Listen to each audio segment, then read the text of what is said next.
নমস্কার বন্ধুরা, ভেন্ডির মধ্যে মাত্র ১ চামচ বেসন দিয়ে সম্পূর্ণ নিরামিষ পদ্ধতিতে এই নতুন রেসিপিটা বাড়িতে অবশ্যই একবার বানিয়ে দেখুন। বাড়ির ছোট থেকে বড় সবাই আঙুল চেটেপুটে খাবে। গরম ভাত বা রুটি পরোটা যেকোনো কিছুর সাথে কিন্তু ভেন্ডির এই নিরামিষ রেসিপিটা খেতে দুর্দান্ত লাগে। তাহলে বন্ধুরা চলুন আর বেশি দেরি না করে রেসিপিটা শুরু করা যাক। তো সবার প্রথমে এখানে আমি ওই মোটামুটি 200 গ্রামের মতো নিয়ে নিয়েছি একদম ফ্রেশ ভেন্ডি। ভেন্ডিগুলোকে পরিষ্কার করেই ধুয়ে নিয়েছি আগে, এরপর কেটে নিচ্ছি। ভেন্ডির ২ প্রান্ত অল্প অল্প করে কেটে বাদ দিয়ে নিয়ে তারপর এইরকম ভাবে মাঝ বরাবর চিড়ে নিচ্ছি। এতে করে ভেন্ডির মধ্যে যদি পোকামাকড় কিছু থাকে সেটাও বাদ দিয়ে দেওয়া যাবে, আর তারপরে ভেন্ডির মধ্যে সুন্দরভাবে মসলা লবণ ঢুকবে। তো সেই জন্য এরকম ভাবে মাঝ বরাবর একটা ফালি দিয়ে কেটে নিলাম। এদিকে আমি সমস্ত ভেন্ডিগুলোকে দেখুন সুন্দর করে কেটে নিয়েছি। আশা করছি আপনারা দেখেই বুঝতে পারছেন ভেন্ডিগুলোকে কিভাবে কেটে নিতে হবে। একটা পাত্রে তুলে নিয়েছি। বন্ধুরা এই সময়টা কিন্তু অবশ্যই আপনারা কমেন্টসে জানিয়ে যাবেন আপনারা কে কোন জায়গা থেকে আমার আজকের এই রেসিপিটা দেখছেন, তবেই না আপনাদের কমেন্টসে ধন্যবাদ জানাতে পারবো। তো এদিকে আমি কেটে ধুয়ে নেওয়া ভেন্ডিগুলোর মধ্যে হাফ চামচের মতো দিয়েছি লবণ, দিয়েছি হাফ চামচ হলুদ গুঁড়ো, আর এখন এর মধ্যে দিয়ে দেব ১ চামচ বেসন। এইরকম একটা বড় চামচের ১ চামচ দিয়ে দিলাম বেসন। এর থেকে কিন্তু বেশি বেসন দেওয়ার একদমই দরকার নেই। তো এইরকম আমি ২০০ গ্রাম ভেন্ডির জন্য এরকম একটা চামচের ১ চামচ বেসন ব্যবহার করলাম। খুব ভালো করে ভেন্ডির গায়ে লবণ, হলুদ আর বেসনটাকে মাখিয়ে নিতে হবে। তো দেখুন বন্ধুরা, খুব ভালো করে আমি ভেন্ডির গায়ে খুব সুন্দর করে লবণ, হলুদ আর বেসনটা মাখিয়ে নিয়েছি। এখন এর পাত্রটাকে সাইডে সরিয়ে রাখবো। ভেন্ডির পাত্রটা সাইডে সরিয়ে রাখলাম।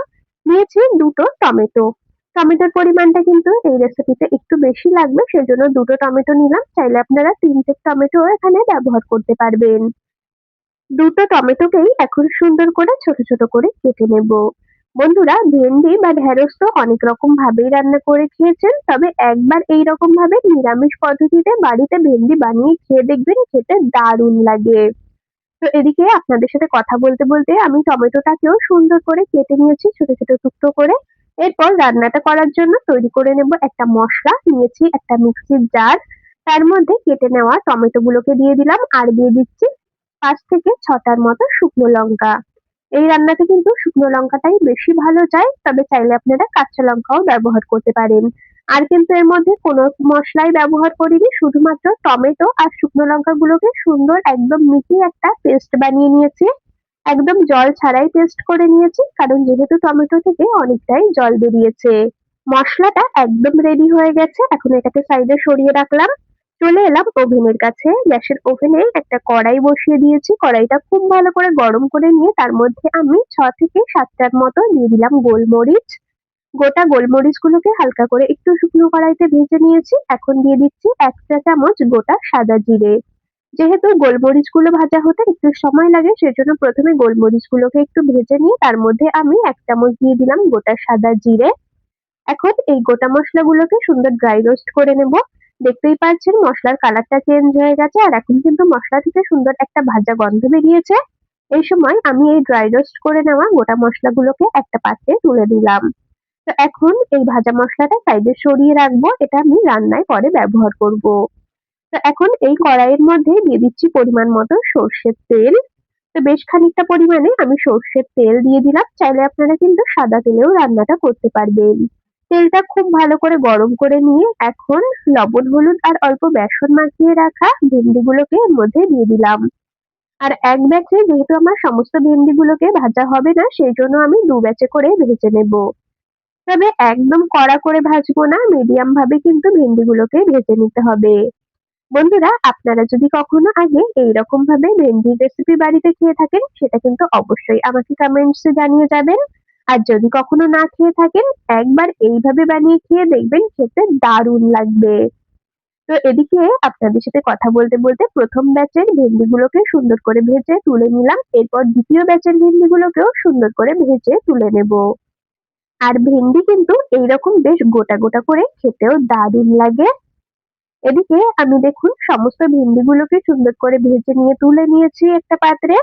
এরপর এই ভেন্ডি ভাজা কড়াইয়ের মধ্যে আরো কিছুটা পরিমাণে সর্ষের তেল দিয়ে দিলাম। আর এর মধ্যে ফোড়নে দিয়ে দিচ্ছি সামান্য পরিমাণে গোটা সাদা জিরে, ওই হাফ চা চামচের মতো গোটা সাদা জিরে ফোড়নে দিয়ে দিলাম। ফোড়নটা খুব ভালো করে ভেজে নিতে হবে। ফোড়নটাকে বেশ সুন্দর করে ভেজে নিয়েছি, আর কোনো কিছুই কিন্তু ফোড়নে দেব না, শুধুমাত্র দিয়েছি গোটা সাদা জিরে। এরপর দিয়ে দিলাম বেটে নেওয়া মশলা। মশলার জারটাকে ধুয়ে অল্প কিছুটা জল আমি এর মধ্যে দিয়ে দিলাম। খুব ভালো করে এখন এটাকে কষিয়ে নেব, মশলার কাঁচা গন্ধটা চলে যাওয়া পর্যন্ত, মশলা থেকে একদম তেল ছেড়ে আসা পর্যন্ত। এক্সট্রা যা জল রয়েছে একদম পুরোপুরি দেখুন মশলা থেকে শুকিয়ে গেছে, আর মশলা থেকে সুন্দর তেলও ছেড়ে দিয়েছে। এখন এর মধ্যে ভেজে রাখা ভেন্ডিগুলোকে দিয়ে দেব। খুব ভালো করে মশলার সাথে নেড়েচেড়ে মিশিয়ে নেব। সমস্ত ভেন্ডির গায়ে যাতে মশলাটা মেখে যায় সেরকম ভাবে নেড়েচেড়ে মিশিয়ে নিচ্ছি। আর এই সময় এর মধ্যে দিয়ে দেব স্বাদ মতো লবণ, দিয়ে দেব পরিমাণ মতো হলুদ গুঁড়ো। যেহেতু ভেন্ডিগুলোকে ভাজার সময় কিছুটা লবণ হলুদের ব্যবহার করা হয়েছে, অবশ্যই কিন্তু সেই কথা মাথায় রেখে এখানে লবণ হলুদটা ব্যবহার করবেন। তো এখানে আমি স্বাদ মতো লবণ, পরিমাণ মতো হলুদ গুঁড়ো দিয়ে দিয়েছি। খুব ভালো করে আবারও একটু মিশিয়ে নিচ্ছি। তো ভেন্ডিগুলোকে দিয়ে অনেকটা সময় ধরে কষাবার দরকার নেই, যেহেতু ভেন্ডিগুলো আগে থেকেই সুন্দরভাবে ভাজা আছে আর মশলাটাও খুব ভালো করে কষানো আছে। তো বেশ ভালো করে একটু নেড়েচেড়ে নিয়েছি। এখন দিয়ে দেব পরিমাণ মতো জল। রেসিপিটা কিন্তু খুব বেশি ঝোল হবে না, বেশ একটু গামাখা করেই তৈরি হবে, সেই হিসাবে আমি এখানে জল দিলাম। তো পরিমাণ মতো এখানে জল দিয়ে দিয়েছি। এখন ঢাকা দিয়ে বেশ খানিকক্ষণ রান্না করে নেব, ঝোলটা বেশ একটু গামাখা হয়ে আসা পর্যন্ত। তো এটা ঢাকা দিয়ে রান্না হতে থাকুক, এই সময় আমি ভাজা মশলাটা গুঁড়ো করে নেব। মানে প্রথমে যে গোলমরিচ আর গোটা জিরে ড্রাই রোস্ট করে নিয়েছিলাম সেগুলোকে এখন একদম মিহি করে বেটে নিতে হবে। আমি একটা হামানদিস্তার মধ্যে নিয়ে নিয়েছি, আর এখন এই ভাজা মশলাটা একদম মিহি করে সুন্দর করে গুঁড়ো করে নেব।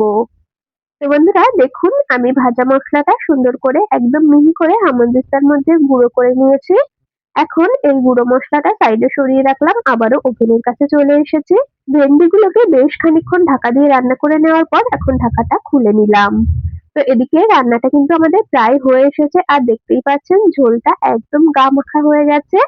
এখন এর মধ্যে যে ভাজা মশলাটা গুঁড়ো করে নিয়েছি তার থেকে ওই মোটামুটি ১ চা চামচের মতো ভাজা মসলা আমি এর মধ্যে দিয়ে দিচ্ছি। আর টেস্ট ব্যালেন্সের জন্য সামান্য কয়েক দানা দিয়ে দিলাম চিনি। যেহেতু অনেকটা পরিমাণে টমেটোর ব্যবহার করা হয়েছে, রান্নাটা যাতে একদম টক না হয়ে যায় সেজন্য টেস্ট ব্যালেন্সের জন্য সামান্য কয়েক দানা চিনি দিয়েছি। যারা পছন্দ করেন না তারা স্কিপ করে যাবেন। তো এখানে আমি মসলাটাকে দিয়ে খুব ভালো করে ভেন্ডির সাথে মিশিয়ে নিলাম। রান্নাটা একদম কমপ্লিট হয়ে গেছে, আর দেখে বুঝতেই পারছেন রেসিপিটা কতটা লোভনীয় লাগছে। আর সত্যি বলছি ভেন্ডির এই রেসিপি খেতে দারুণ লাগে, গরম ভাত হোক বা রুটি পরোটা, যে কোনো নিরামিষ দিনে আপনারা অবশ্যই একবার ভেন্ডির এই রেসিপিটা ট্রাই করে দেখবেন। আশা করছি আপনাদের খুব ভালো লাগবে। বন্ধুরা রেসিপিটা আপনাদের কেমন লাগলো কমেন্টস করে কিন্তু অবশ্যই জানিয়ে যাবেন। যদি ভালো লেগে থাকে তবে ভিডিওটিতে একটি লাইক আর বন্ধুদের মধ্যে অনেক শেয়ার করে দেওয়ার অনুরোধ রইল। এদিকে আমি ভেন্ডির এই রেসিপিটা একটা পাত্রে নামিয়ে নিয়েছি। তাহলে বন্ধুরা আজ এখানেই শেষ করছি। আবারও দেখা হবে পরবর্তী কোনো রেসিপির সাথে। ততক্ষণ সকলে ভালো থাকবেন, সুস্থ থাকবেন।